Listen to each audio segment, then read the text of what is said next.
दोस्तों, नीलम ओझा Hindi UPSC tutorial में आपका स्वागत है। आज हम संगम काल यानी सुदूर दक्षिण भारतीय प्रायद्वीप में विकास की चर्चा करेंगे। महापाषाण संस्कृति, महापाषाण संस्कृति भी कहा जाता है क्योंकि उस समय महापाषाण संस्कृति को हम लोग 1000 ईसा पूर्व से पहली शताब्दी ईस्वी तक मानते हैं। कब से कब तक? 1000 ईसा पूर्व से पहले शताब्दी ईस्वी तक मानते हैं। महापाषाण मेगालिथ महापाषाण निर्माताओं के द्वारा हम देखते हैं कि क्या किया जाता था। महापाषाण यानी बड़े बड़े पत्थरों से कब्रों को घेर दिया जाता था। बड़े बड़े पत्थरों से कब्रों को घेर दिया जाता था और उसमें लाल और सफेद मृदभांड का भी प्रयोग किया जाता था। औजारों को भी डाल दिया जाता था। ऊपर ले जाएंगे, अब तो संभव नहीं है ना। तो लाल और काले मृदभांड का प्रयोग किया गया है। और औजारों को भी, मतलब खेती वाले ज्यादा नहीं, युद्ध वाले अधिकतर औजारों को, लोहे के औजारों को डाल दिया जाता था। महापाषाण संस्कृति। अब इन लोगों के बारे में कहाँ से पता चलता है? तो अशोक के शिलालेखों में वर्णित है कि ये चोलचीर, पांड्य आदि, क्षत्रिय, पुत्रा आदि क्या थे? उत्तर ताम्रपाषाणिक काल के लोग थे, जो शायद ऊपर मतलब ऊंचे टीलों से आकर के नीचे बस गए और सुदूर ये को काट करके, भूमियों को काट करके इन्होंने खेती करना शुरू किया। वहीं बस गए और नगर बसाए। तो सबसे पहले हम लोग पांड्य वंश की चर्चा करेंगे। स्टार्टिंग में संस्थापक कौन था? नेडियन था। पांड्य वंश के बारे में मेगास्थनीज कहता है कि यह किस लिए प्रसिद्ध था? मोतियों के लिए प्रसिद्ध था। और सत्ता हेराक्लीज की पुत्री के हाथ में थी। मतलब एक स्त्री के हाथ में थी। तो इससे अनुमान लगाया जा सकता है कि मातृसत्तात्मक प्रभाव भी कुछ बकुछ था, थोड़ा बहुत था पांड्य वंश की सत्ता में, है ना। और इन्होंने क्या किया है कि रोमन सम्राट अगस्टस के दरबार में एक राजदूत भेजा था। पांड्य वंश के शासकों ने रोमन साम्राज्य अगस्टस के ये में क्या भेजा है कि राजदूत भेजा है। और रोमन साम्राज्य से इनका अच्छा व्यापार था।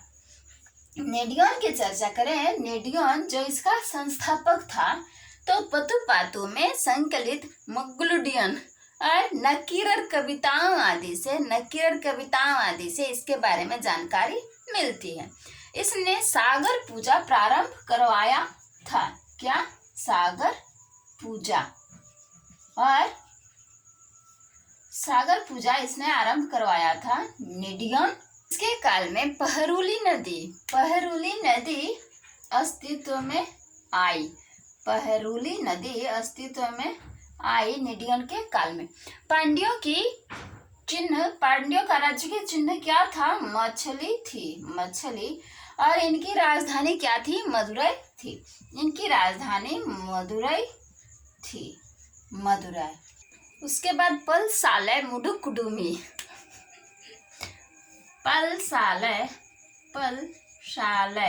ये उपाधि थी।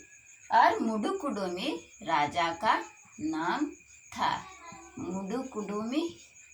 का नाम था और ये उपाधि थी। पलशालय मतलब अनेक बांधों को बनवाने वाला, पलशालय मुडुकुडुमी।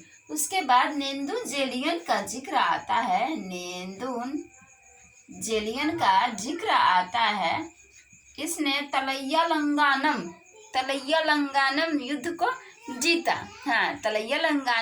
को जीता। इसने शेय को बंदी बनाया। शेय कौन था? चेर शासक शेय को इसने बंदी बना करके कारागार में डाल दिया।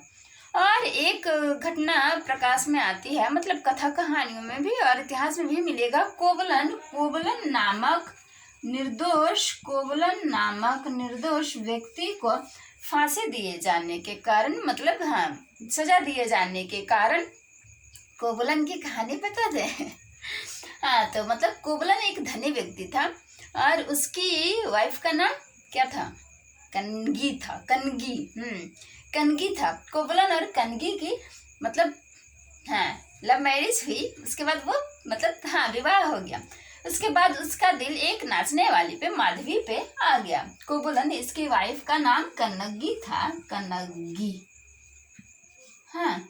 और इन दोनों के विवाह के बाद भी इन दोनों का प्यार बरकरार रहा और उसका दिल एक फिर से माधवी पे आ गया, वो नाचने वाली पे। तब भी यह गुस्सा नहीं हुई। इसने कहा कि हाँ, रेज अप योर हैंड्स, किसके कितने हैं?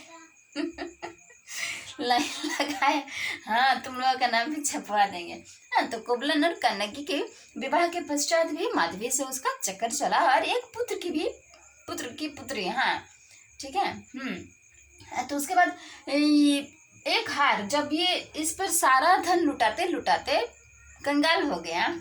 हाँ, गर्लफ्रेंड को आज वो गिफ्ट दो, वो गिफ्ट दो। तो क्या हुआ ना कि इसे जो मिला था अपने मायके से, एक पायल यानी नूपुर मिला था, उसे लेकर के यह बाजार में बेचने के लिए गया। उसी समय नेदुजिलियन की रानी का भी एक नूपुर यानी पायल गुम हो गया था और पायल के बीचों बीच न ये पे मोती लगे हुए थे। तो लगा कि यही रानी का ही है। तो रानी ने शिकायत की और मैं तो इसी के राज्य के एक स्वर्णकार सुनार ने ही घपला किया, चोरी कर लिया था और दोष इस पे डाल दिया कि हम बच जाएंगे। तो इसने क्या किया, रानी के कहे में आकर के फांसी दिलवा दी बिना ज्यादा जांच पड़ताल किए, क्योंकि यह पायल बेच रहा था, नूपुर बेच रहा था। तो जब पता चला कि यह निर्दोष है, इसकी मृत्यु के बाद कन्नगी आई, पूरे राजसभा में आ गई, सबके सामने, राजा के सामने आई, सिर को लिए हुए, कटे हुए सिर को लिए हुए अपने पति के यानी कोवलन के, और राजा को पूरा अनसंट बोली, अनाप शनाप बोली और श्राप दी कि तुम बर्बाद हो जाओगे, तुम्हारा राज जल करके भस्म हो जाएगा। तो जब पता चला कि कोवलन निर्दोष था तो नेदुजिलियन ने आत्महत्या कर ली। कहा जाता है कि आत्महत्या की, उसका कहा जाता है कि इसके श्राप से, कन्नगी के श्राप से उसकी मृत्यु हुई। और हाँ, मदुरै में भी अटैक हुआ था, मदुरै भी जला था, आग के हवाले हुआ। शिल्पदिकारम में मिलता है, शिल्पदिकारम में मिलता है कोवलन और कन्नगी के प्रेम प्रसंग का वर्णन, और मतलब नूपुर पायल, नूपुर की कहानी शिल्पदिकारम में मिलती है। और जहाँ शिल्पदिकारम की कथा समाप्त होती है, हाँ, इसे किसने रचा है? तो इलांगो आदिगल ने। क्यों मुश्किल है?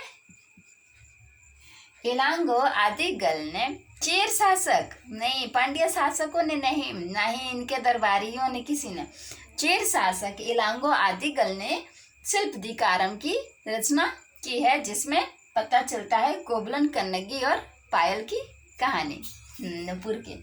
और जहाँ यह खत्म होती है, शिल्पदिकारम की कहानी खत्म होती है, वहाँ मणिमेखलय, जो माधवी और कोवलन का पुत्र था, मणिमेखलय, वहाँ उसकी कहानी शुरू होती है। मणिमेखलय,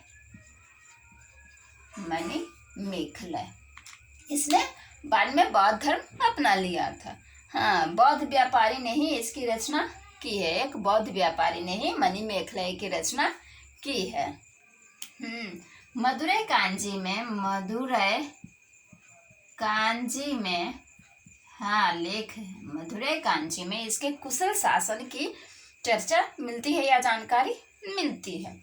उसके बाद एक राजा है वेरिवर्सेलिय कोरकै। वेरिवर्सेलिय, हाँ लिख देते हैं बाबा, वेरिवर्सेलिय कोरकै का जिक्र आता है।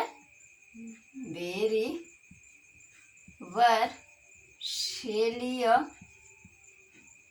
कोरकै, ठीक है, ज्यादा बड़ा नाम नहीं है, थोड़ा सा बड़ा नाम है। इसने क्या किया, सती कनग्गी, ये कनग्गी जो जिक्र आया है ना, सती क्यों, क्योंकि इसने मृत्यु के पहले भी और मृत्यु के बाद भी कोवलन के याद में जब यह माधवी के पास जाता था तो उसके याद में यह मतलब इसी से प्रेम करती थी, धोखा नहीं करती थी। आजकल का लव है ना, आज और कल, ठीक है। गाना निकला है, हाँ तो गाते रहो।